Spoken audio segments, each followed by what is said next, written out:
예배 가운데 우리의 삶 가운데 역사하시기를 바라는 저와 여러분 되기를 소망합니다. 오늘 말씀을 보실 텐데 마가복음 15장 1절부터 15절 말씀입니다.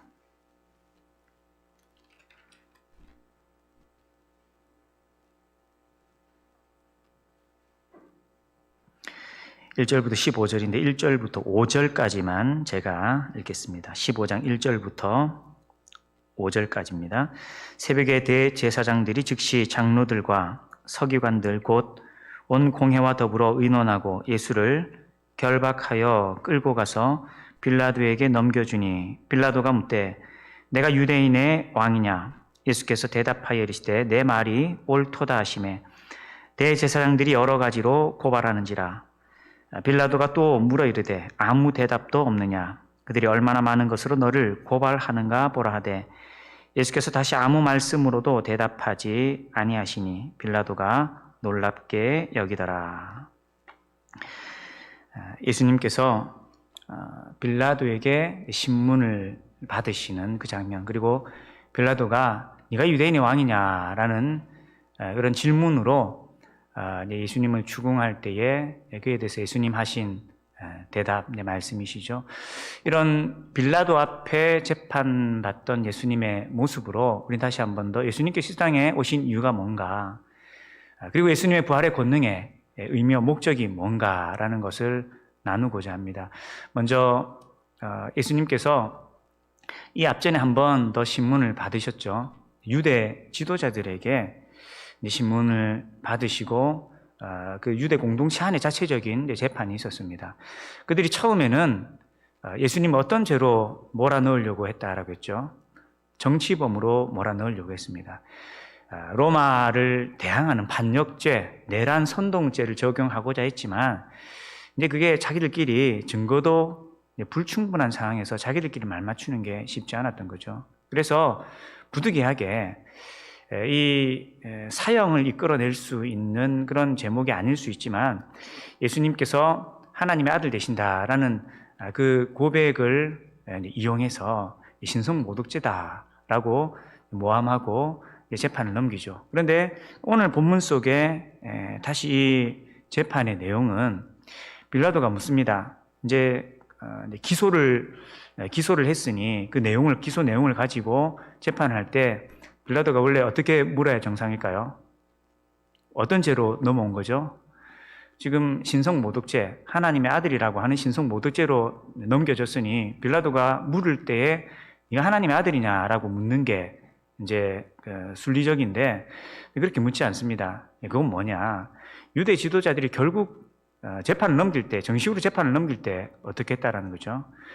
이 하나님의 아들이라고 하는 신성모독죄라는 제목으로 예수님을 넘기는 것이 이제 쉽지 않았다라는 거죠. 왜냐하면 이거 가지고 예수님을 이 사형 선고, 십자가에 달기 어렵다라는 그런 결론이 났기 때문에 자기들끼리는 신성모독이라는 죄를, 그런 모함을 예수님께 덮어 씌웠지만 다시 빌라도 앞에 갔을 때는 예수님의 죄를 이제 뭐라고 이야기했던 거죠? 이 사람이 자기가 유대인의 왕이라고 이렇게 주장한다. 스스로 유대인의 왕이 되어서 당신들의 그 통치권을 거부하고 이 땅에 왕이 되려고 했다라고 기소를 했다라는 거죠. 그리고 빌라도는 그 내용을 가지고 다시 묻습니다. 네가 유대인의 왕이냐? 이것을 물을 때에도 빌라도는 이 자신이 들은 그런 기소 내용을 가지고서 진지하게 이 예수라는 사람이 이 땅에 어떤 영향력을 가지고 있고 또 그 어떤 권위를 가지고 있고 어떤 일을 하려고 했는가라는 것을 이제 묻기 위해서 물었던 것이죠. 그런데 중요한 건 이에 대한 예수님의 답입니다.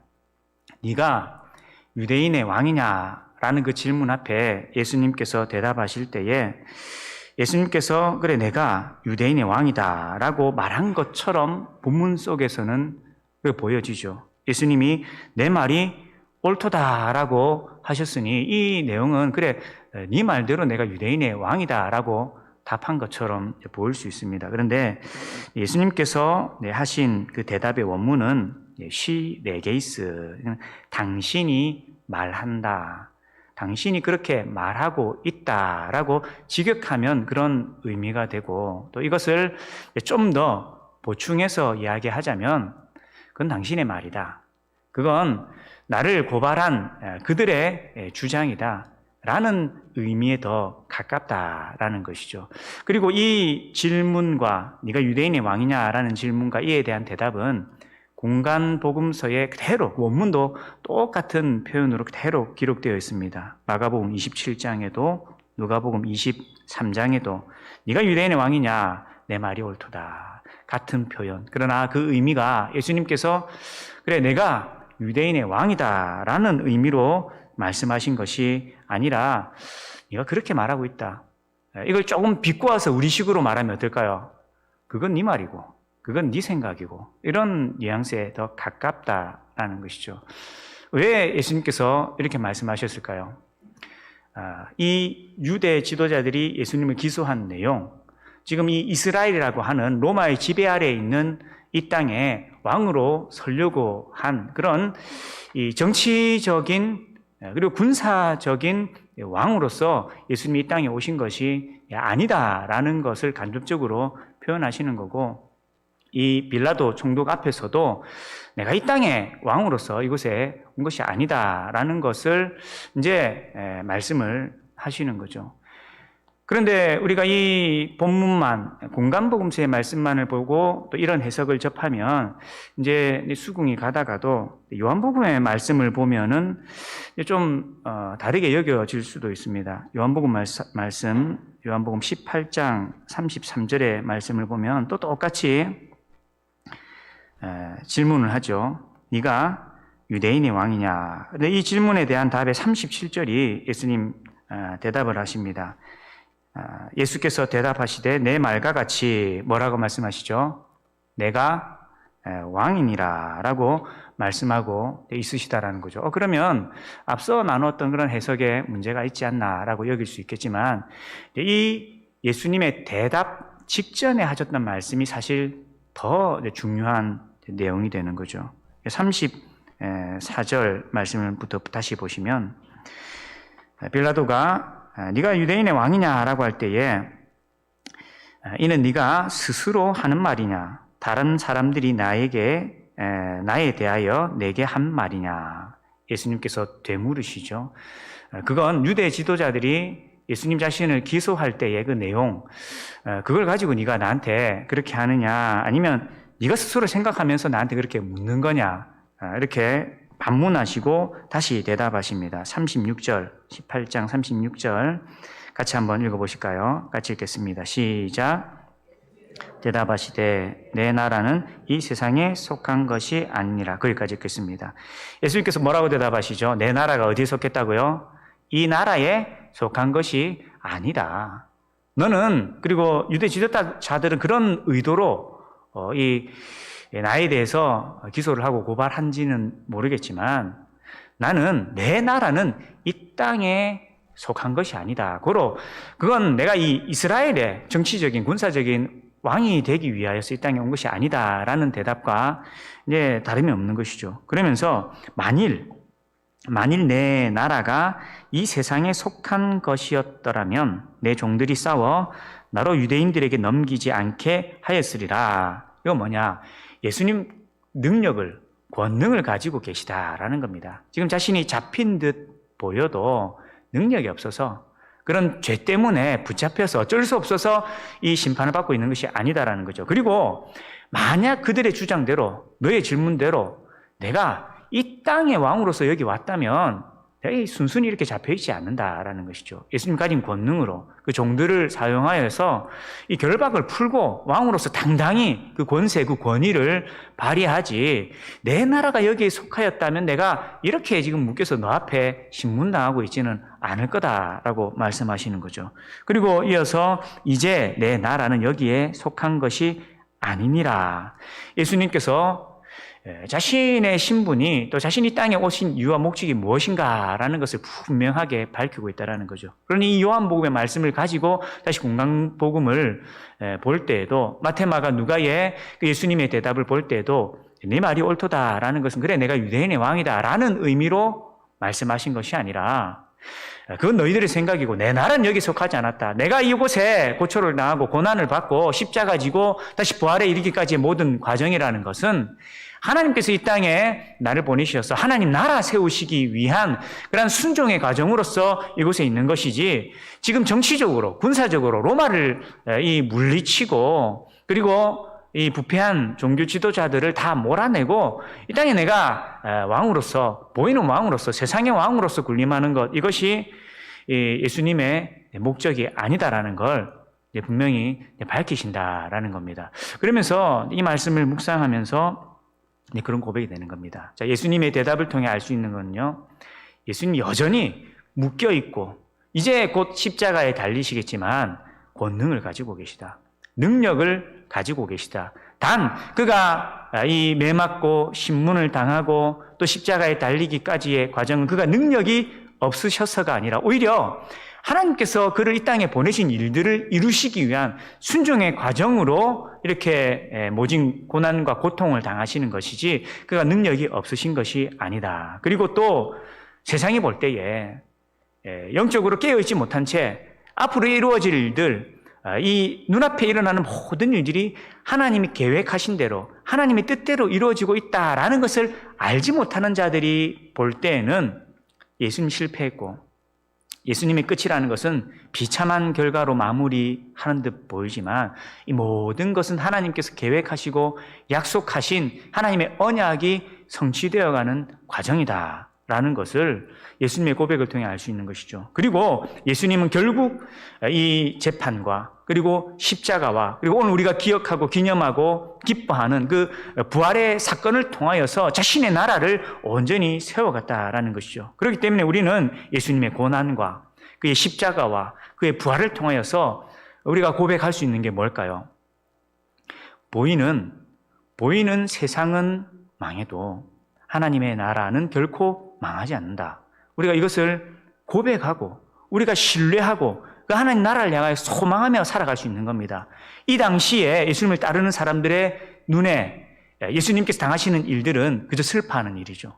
아이고 우리 예수님 어떻게 저런 일을 당하실까? 내가 좀 더 정신을 차리고 보호해 드렸어야 되는데, 예수님을 떠나지 않았던 제자들이 할 수 있는 반응 정도가 그 정도였을 거고, 또 오히려 예수님을 가장 가까이에서 자기 목숨 다해 따르고자 했던 그 수제자 그리고 여러 제자들은 오히려 도망가 버리고 이제 다 끝났다. 우리가 하려고 했던 일들, 우리가 기대했던 일들, 우리는 예루살렘 가면은 이제 총리도 되고 장관도 되고 이 세상에서 떵떵거리며 살 수 있을 것이다 여겼는데, 야 우리가 이제 생각하고 기대했던 거 다 이제 끝장났다. 말짱 도루묵됐다. 예수님 저리 잡혀가지고 예수님 저리 고난 당하시고 예수님 이제 십자가 달리시고 죽어가시는데 우리가 뭘 소망할 수 있을까? 다 끝난 것처럼 여겨지고 다 망한 것처럼 여겨지지만 예수님은 단 한순간도 망해보신 일이 없으시다라는 겁니다. 모든 순간순간 발걸음, 모든 그 여정이 하나님의 뜻대로 성취되어가는 과정이었지, 하나님은 절대 실패하지 않으셨고 하나님 단 한 번도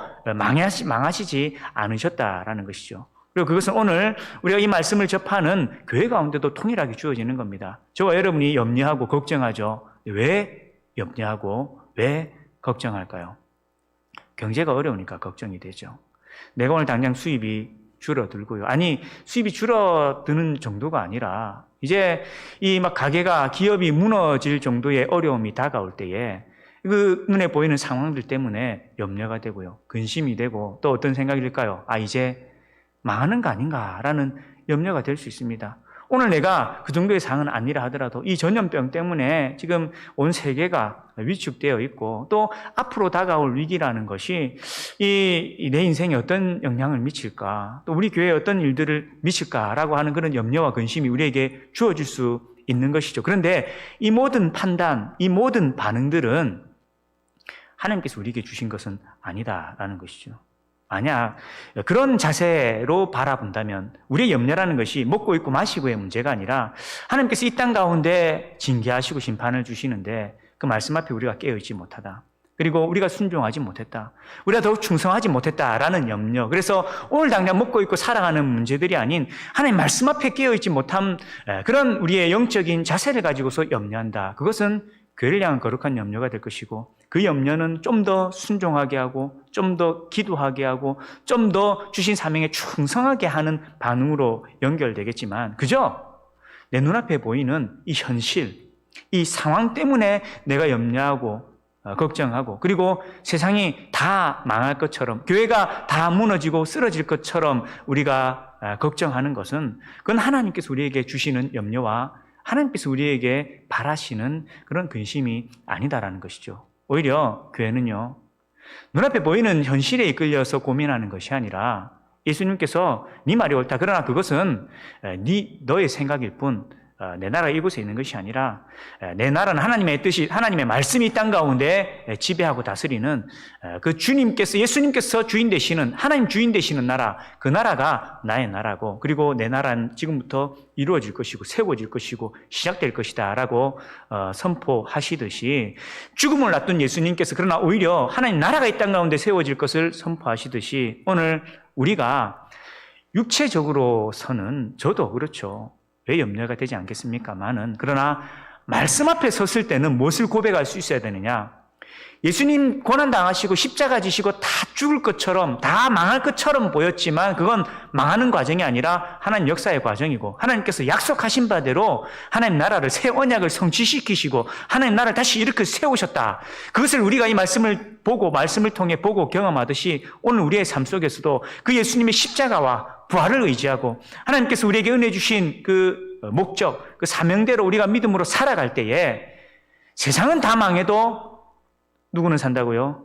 교회는 살게 된다. 왜? 그 교회의 주인이 예수님이시고 그 교회 가운데 예수님께서 함께 하시고 그 교회 속에 예수님께서 역사하시기 때문에 세상에 다 엎드려지고 망해져 버려도 교회는 살게 된다. 살게 된다. 분명히 교회는 굳건히 서게 된다라는 것, 그것을 소망해야 된다는 것이죠. 제가 이것을 묵상하면서 저도 얼마나 인간적인 염려라는 게 제 속에 있겠습니까? 제가 왜 염려되지 않고 걱정되지 않겠습니까?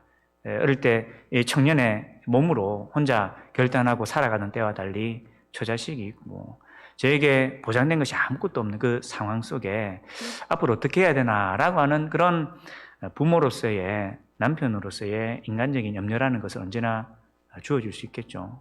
그런데 이렇게 말씀을 보는데 그래 세상은 망해도 세상이 어떻게 돌아가더라도 그리고 그 세상 속에 몸담고 제가 살아가고 있기 때문에 경제적으로 굉장히 큰 위기를 경험할 수도 있을 것이고 지금은 제가 영광교회 안에서 부목회자로 부교육자로 생활을 하고 있지만 그런 타이틀이 없어지게 될 때에 이제 앞이 막막한 그런 불확실성 속에 고생하는 그런 시기들이 주어질 수는 있겠지만 분명한 것은 십자가를 의지하고 부활의 주님을 소망하면서 살아갈 때에 나 하나는 연약해 질 수 있고 고생할 수 있고 힘들어질 수 있겠지만 이 땅의 교회는 사라지지 않고 이 땅의 교회는 멸망하지 않고 세상의 그 어떤 형편과 모습 속에서도 교회는 굳건히 선다.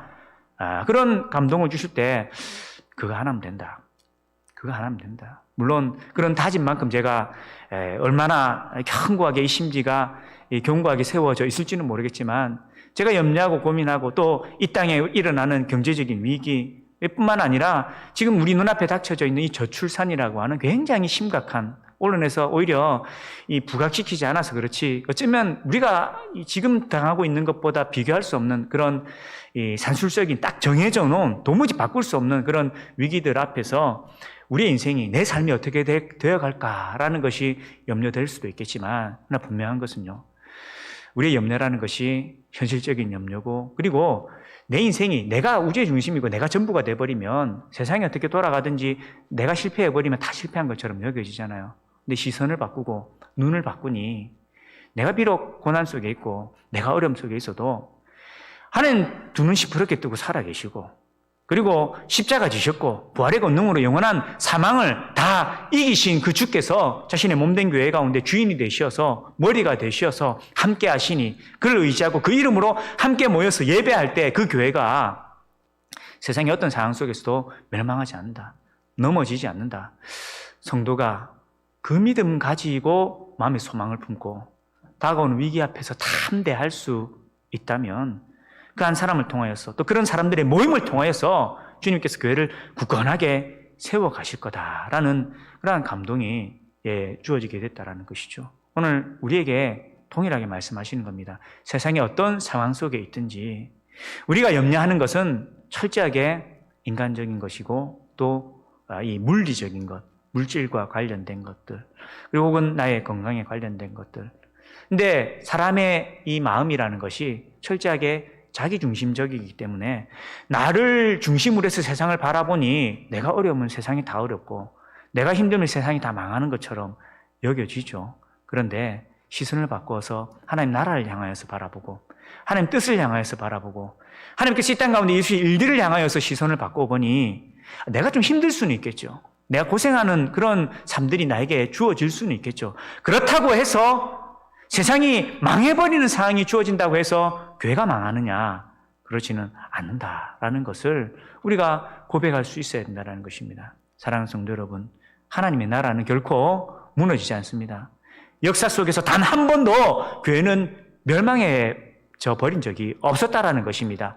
개교회가 한 교회 한 교회가 경제적으로 힘들다든지 성도가 좀 모이지 못한다든지 그런 어려움에 놓인 케이스들은 없지 않아 있고 오늘도 존재하는 일이겠지만 우주적인 하나님의 교회, 주의 몸된 주님의 나라가 이 땅 가운데 멸망해 본 적은 예수님께서 십자가를 지시고 부활하신 그 이후로 단 한 번도 이 땅 가운데 일어나지 않았다라는 것이죠. 로마의 그 무자비한 압제 속에서도 땅굴을 파가면서까지 교회는 존재했고 교회는 주님의 은혜 속에 머물렀고 성령의 역사는 그 땅굴 속에서도 일어났고 그리하여 결국 이 교회를 핍박하던 로마는 그 인간적인 권력은 무너지고 그 땅이 예수님을 그리스도로 섬기는 나라로 바뀌어질 수 있었고 지금 온 열방 가운데 십자가가 꼽히어서 주의 몸된 교회가 부흥하여서 열방 가운데 세워져 있다는 것을 우리가 잊지 않아야 될 것입니다.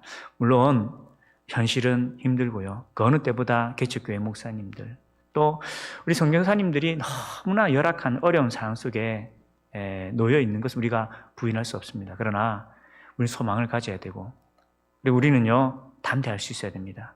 여러분 내 형편이 어려워지는 것 이거 내가 내 능력이라는 것이 한계가 있고 내가 당장 오늘의 현실을 이 코로나를 이 경제적인 거시적인 경제의 위기를 바꿔놓을 수는 없잖아요. 그런데 우리가요 그렇다고 해서 내 마음까지도 빼앗겨 버린다면 십자가가 나에게 무슨 능력이 되고 부활이 나에게 무슨 소망이 되느냐라는 것이죠. 예수님께서 십자가를 지셨습니다. 우리 인생의 가장 큰 문제, 죄의 문제, 죄를 통한 영원한 사망의 문제를 이미 해결하셨고 부활하셔서 사망 권세를 이기시고 또 그의 다시 살아나심을 빈 무덤을 통하여서 또 그의 제자들이 그를 보고 경험한 것을 선포하는 것을 통하여서 말씀을 기록하여서 우리로 하여금 성령으로 깨닫게 하심을 통하여서 그의 다시 사심을 경험하게 하셨고 우리로 그를 의지할 수 있도록 그를 힘입어 주의 교회를 세워나갈 수 있도록 은혜를 주셨다라는 것이죠. 그 은혜 받은 저와 여러분이기에 오늘 하루를 살아갈 때에 몸이 힘들 수는 있지만 마음까지도 빼앗겨버리고 우리의 영혼까지도 힘을 잃어버리는 그런 연약함이 우리 가운데 있지 않길 원합니다. 기도하기 원합니다. 주님, 몸이 힘들지만 그렇다고 내 이 영의 시선이 이 세상에 빼앗기지 않도록 내 마음의 중심을 이 세상에 빼앗기지 않도록 주님 나를 붙들어 주십시오. 늘 깨어있게 하셔서 주의 몸된 교회가 견고할 수 있고 그 하나님의 나라가 이 땅 가운데 세워질 수 있을 것인데 하나님의 백성들이 연약함에 묻혀서 마음의 힘을 잃지 않도록 해달라고 기도해야 한다는 것이죠. 그리고 거꾸로 어떤 상황 속에서든지 십자가 때문에 부활하신 주님 때문에 약속을 이루고 성취하신 주님 때문에 이스라엘의 나라가 아니라 온 열방 가운데 주의 나라 세우시기 위하여서 자신을 내어주신 그 예수 그리스도 그의 부활의 권능 때문에 우리가 담대함을 얻어서 모이기에 힘쓰고 같이 기도하고 주를 바랄 때에 여러분 그 속에 예수님이 함께 해주신다는 겁니다.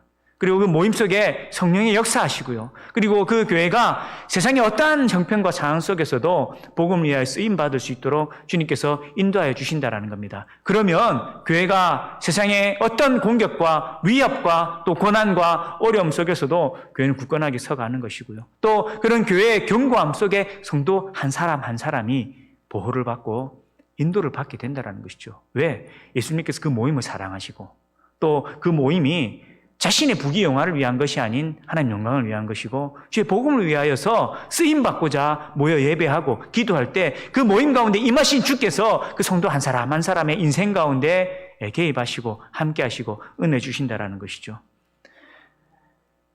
그런데 우리에게 위기가 계속 거듭될 수 있습니다. 이유가 뭘까요? 그런 하나님이 행하신 일들 앞에 염려하고 고민하고 또 기대하고 소망하는 것이 아니라 내 눈앞에 놓여져 있는 일들만을 가지고서 염려하고 내 눈앞에 놓여져 있는 상황들 때문에 마음을 다 빼앗겨버리고 혹은 원망하고 불평하면서 하나님께서 이 일들을 통해서 우리 10년 가운데 뭘 회복하기를 원하시는지 교회 가운데 어떤 일들을 이루시기를 우리가 알지 못할 때에 우리 앞에 다가온 위기라는 것은 우리를 다시 더욱더 거듭나게 하고 연단되게 하고 새 힘을 얻게 하는 그런 동력으로서가 아니라 우리에게 징계로밖에 주어질 수 없는 것이죠. 지금 이 땅이 코로나 때문에 어려움을 겪습니다. 근데 목사님도 말씀하셨지만 이 세상이 하나님 앞에 완악해서 세상이 하나님께 세상을 향한 징계다라고 우리가 말하지 못하는 이유는요. 소돔과 고모라는 그들이 지은 패악한 죄 때문에 하나님 불과 유황으로 태워버렸었습니다. 대신 아브라함 가운데는 함께 하셨죠. 왜? 하나님 말씀 약속을 붙든 자들이었기 때문에 아브라함 구별하셔서 남겨주시고 이 소돔과 고모라를 치셨습니다. 그러나 오늘 우리의 현실은요. 교회가 고통당하고 교회가 상처를 입고 교회가 어려움 속에 놓여져 있습니다. 왜요? 이것은 다윗이 그 범죄함으로 인하여서 이방인에게 이 저주가 하나님의 진노가 쏟아지는 것이 아니라 믿는 이들의 연약함 때문에 하나님께서 그 땅 가운데 역병을 보내시고 그 믿는 자들의 불순종 때문에 하나님 세우신 리더의 연약함 때문에 하나님께서 자신의 나라를 치심을 우리가 보고 알죠. 교회가 어려움 속에 놓였다. 교회가 이토록 상처를 입고 이토록 교회가 큰 고통 속에 있는다라는 것은 교회를 향한 그리고 교회 속에 놓여져 있는 한 사람 한 사람 오늘 저와 여러분을 향한 하나님 뜻이 있다라는 것을 우리가 잊지 않아야 된다라는 것이죠. 그러기에 우리 눈앞에 보여지는 모든 상황 속에서 우리가 회복해야 되는 것은 지금 이 거시적인 경기 또 당장 눈앞에 전염병의 이 영향이 나에게 어떻게 다가오느냐 우리가 주님께 맡겨야 됩니다. 그러나 그것에 빠져버려서 염려와 근심에 종이 되어버려서 이것이 나의 전부인 것 마냥 반응해 버린다면 하나님께서 행하시는 일들 앞에 우리가 온전할 수 없다라는 것이죠. 예수님께서 다시 사셨습니다. 십자가를 지시고 죽으시고 돌아가시고 끝난 것처럼 보였지만 결국은 그 말씀 앞에 하나님 주신 말씀 앞에 순종하고 충성하시면서 하나님께서 다시 살리셔서 부활하셨습니다. 근데 그 부활에 주께서 제자들을 만나실 때에 제자들에게 어떤 말씀을 하시죠? 제자들에게 뭘 요구하셨습니까? 제자들을 책망하셨습니다. 그 말씀을 볼까요? 16장 마가복음 16장 14절 말씀에 그들의 믿음 없는 것과 마음이 완악한 것을 꾸짖으시니 이는 자기가 살아난 것을 본 자들의 말을 믿지 아니함일러라. 부활의 증거 앞에 제자들이 어땠다라는 거죠? 믿지 않았다라는 것입니다. 단순히 예수님 부활하신 그 증거에 대한 반응뿐만이 아니라 예수님께서 사시기 전에 또 십자가 지시기 전에 이미 제자들에게 예수님이 다시 사실 것에 대한 말씀이 증거되었다라는 것이죠. 그런데 그 제자들은요, 11절의 말씀에도 그리고 13절의 말씀에도 이 부활에 대하여서 듣고도 믿지 아니했다. 그리고 제자들에게 알리었으되 역시 믿지 아니했다. 제자들은요, 처음부터 끝까지 무엇에 대해서 반응하느냐? 자신의 육신에 대해서만 반응했다는 거죠. 예수님의 말씀과 그 권능에 대해서도 하나님께 주신 그 뜻에 반응하는 것이 아니라 예수님 이런 능력이 있으시니 내가 예수님 위해서 헌신하고 수고할 때 나한테 어떤 떡고물이 떨어질까? 육신적으로 예수님의 사역에 대해서 기대했고 예수님의 붙잡히심, 그의 고난 앞에서도 이 일이 하나님께서 우리에게 어떤 말씀을 주시고 어떤 반응을 요구하시는 일들일까 단 한 번도 기도하지 않고 영적으로 고민하지 않고 분명히 지금 전혀 예상하지 못한 그런 일들이 눈앞에 펼쳐졌는데 우리가 놓친 게 뭘까? 예수님께서 이렇게 잡히신다라는 게 바로 오늘 이 사건을 두고 하신 말씀이구나. 그럼 이것으로 끝나는 거 아니? 예수님께서 부활하신다라고 했지. 그러면 우리가 지금 도무지 이 전세가 역전될 것 같지 않지만 예수님께서 다시 사신다고 분명히 3번씩 4번씩 수도 없이 말씀하셨으니 우리가 그 일이 어떻게 될지 모르지만 이 말씀을 붙들고 기도하자. 이런 반응들이 아니었다라는 거죠. 주신 말씀에 반응했다면 예수님의 이 다시 사심에 대하여서 그 증거를 그들이 들었을 때에 그렇지! 예수님 말씀하신 대로 정말 살아나셨구나. 우리 다시 예수님 보러 가자. 니들 예수님 어디서 만났냐? 우리 예수님 보기 원한다. 라는 반응이 그들에게 주어졌을 텐데 처음부터 끝까지 육신적이었다라는 거죠. 그냥 보이는 것에 반응하고 그들의 삶의 문제, 이제 앞으로 뭐 먹고 살지? 어떻게 살아야 되지? 그래서 심지어 베드로는 예수님을 육신으로 다시 사신 예수님을 경험했음에도 이 고기 잡으러 갈릴리 가버리는 그런 어리석은 모습을 보일 수밖에 없었다라는 것입니다. 예수님께서 주셨던 말씀, 그 말씀이 그들에게 생명의 양식이 되지 못했고 그들의 마음을 움직이는 영적인 능력이 되지 못한 채 그저 자신들의 생각, 눈앞에 보이는 현상, 그 상황, 그것에 둘러싸여서 그것에 마음 빼앗겨버려서 반응하니 부활의 증거를 듣고서도 믿지 못하고 내 손으로 예수님 그 몸에 창에 찔린 그 손, 그 옆구리에 내가 찔러보지 않고서는 내가 믿지 못하겠다라고 말하는 그런 제자까지 있게 되었다라는 것이죠. 결국 오늘 우리에게 중요한 게 뭐냐라는 것입니다. 우리에게 중요한 게 뭘까요? 여러분 힘드시고 어려우시죠. 저도 저에게 다가올 미래를 생각할 때 또 저희 집안이 겪는 일들을 생각할 때에 뭐 평안하기 어려운 그런 상황입니다만은 근데 우리는요 내가 육체로 살아간다는 게 결국 뭘 가지고 진단할 수 있을까요? 내가 어떤 고민을 하고 있느냐? 내가 어떤 내용들을 가지고 염려하고 있느냐? 그게 보이는 게 다고 느껴지는 게 전부라면 그게 내가 육신적인 인생이 되어 있다는 것을 반증하는 것이죠. 그런데 고민하는 겁니다. 이런 상황 속에 예수님 나에게 주시는 말씀이 뭔가? 우리에게 주셨던 약속이 뭔가? 그를 통해서 이루시고자 하는 일들이 뭔가 고민하면서 기도하면 그 기도 속에, 그 간구 속에 감동을 주시는 겁니다. 저도 저 나름의 염려와 근심이 제 속에 있지만 그런데 세상은 다 망해도 교회는 망하지 않는다. 저는 한편으로 그런 마음이 들었던 겁니다. 교회가 망하면 어떡하지? 교회가 망하면 어떡하지? 그런데 알고 보니 그 교회가 망하면 어떡하지 하는 것은 예수님의 몸된 교회가 아니고요. 내가 담임하면서 먹고 살 수 있을까? 내가 앞으로 개척하면 살아남을 수 있을까? 이 내가 사람들을 모아서 같이 예배 드리고 내가 앞으로 장래에 이 처자식 먹여 살릴 일들에 대한 인간적인 목회 사역의 염려인 거지 정말 예수님께서 몸이 되시는 그가 주인 되시는 하나님의 나라를 향한 염려였는가? 그렇지 않다라는 것이죠. 사랑하는 성도 여러분, 우리 속에 인간적인 연약함이 있기에 죄된 정욕은요 끊임없이 우리를 부추깁니다. 그 근심과 염려의 노예가 되라고, 종이 되라고. 그러나 저와 여러분은 예수 그리스도의 종입니다. 그가 주시는 말씀 앞에 믿음의 반응을 보여야 되고 어떤 현실을 우리가 눈앞에 두든지 정신을 바짝 차려서 이 세상이 말하는 그런 정신을 바짝 차리는 수준이 아니라 우리는 우리의 영이 깨어서 주님 말씀하신 대로 깨어 있어서 나에게 어떤 말씀이 주어지는가? 어떤 말씀이 주어지는가? 그리고 내가 하는 염려가 내가 먹고 살아가기 위한 염려인가? 정말 주님의 나라를 향한 염려인가? 그것이 나만의 것이었다면 우리는 근데 놓아야 됩니다.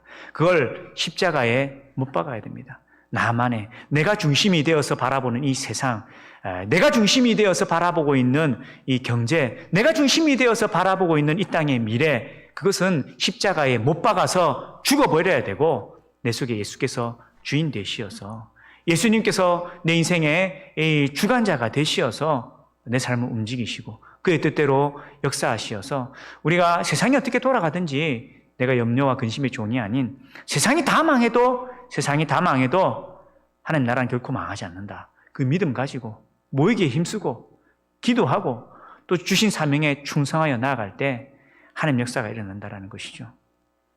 물론 우리의 연약함 때문에 그런 하나님의 은혜가 주어질까 고민도 되겠죠. 그런데 오늘 본문에 예수님께서 그토록 책망하셨는데 그 믿음 없는 제자들에 대하여서 책망하시고 왜 자기가 살아난 것을 본 자들의 말을 믿지 않았냐라고 완악하다라고까지 책망을 하시기도 했죠.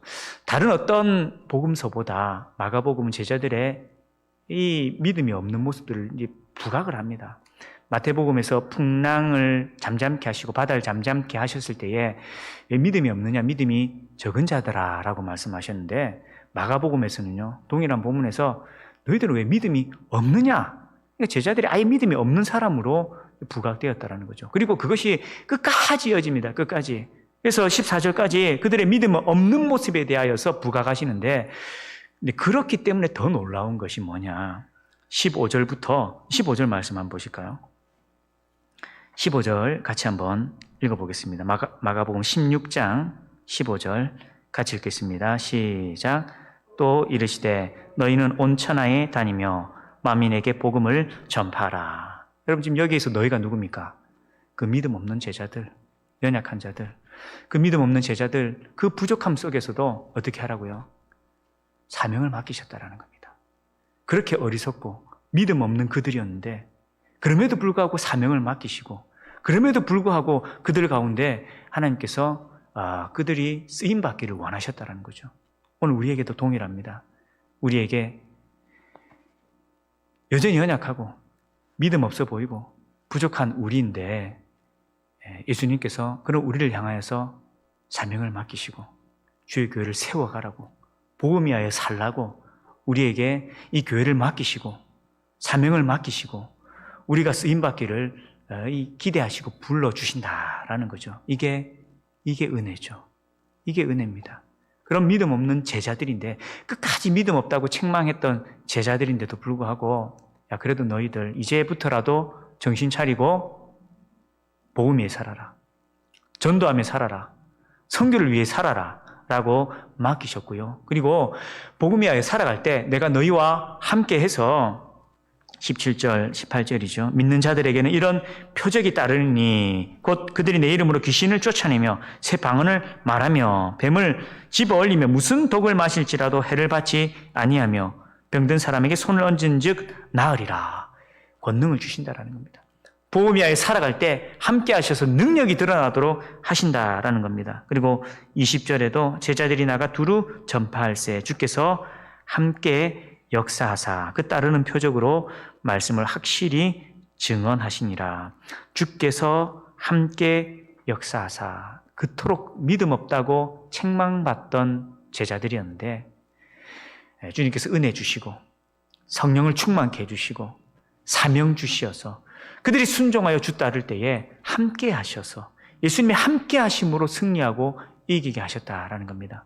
오늘 우리의 삶 가운데도 여전히 어리석고 연약한 우리일 수 있습니다. 그런데 우리는요, 단 한 번도 내가 잘나서 예수님 앞에 선 적이 없다라는 거죠. 내가 자격이 있어서 예배 드린 적이 없고 내가 가진 능력을 가지고 기도한 적이 없었다라는 것입니다. 은혜를 힘입어서 믿음으로 말미암아 구원이 주어졌고, 그리고 그 은혜에 힘입어서 믿음으로 말미암아 성령이 주어지고 주님이 우리와 함께 하신다라는 것, 오늘 저와 여러분이 잊지 않고 이 악하고 험난한 세상 속에서 염려와 근심의 종이 되는 것이 아니라, 세상은 다 망해도 하나님 나라는 결코 망하지 않는다. 그리고 내가 그 하나님 나라 위하여서 나에게 주신 은혜를 붙들고 믿음으로 순종하고 주님 위하여 살아가기를 결단하는 우리가 되어서 그 속에 누가요? 예수님께서 함께하여 주심을.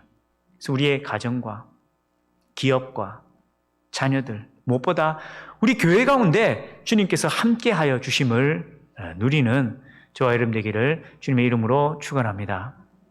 같이 들은 말씀 기억하시면서 한번 기도하시겠습니다. 주님, 세상이 참 힘들어요.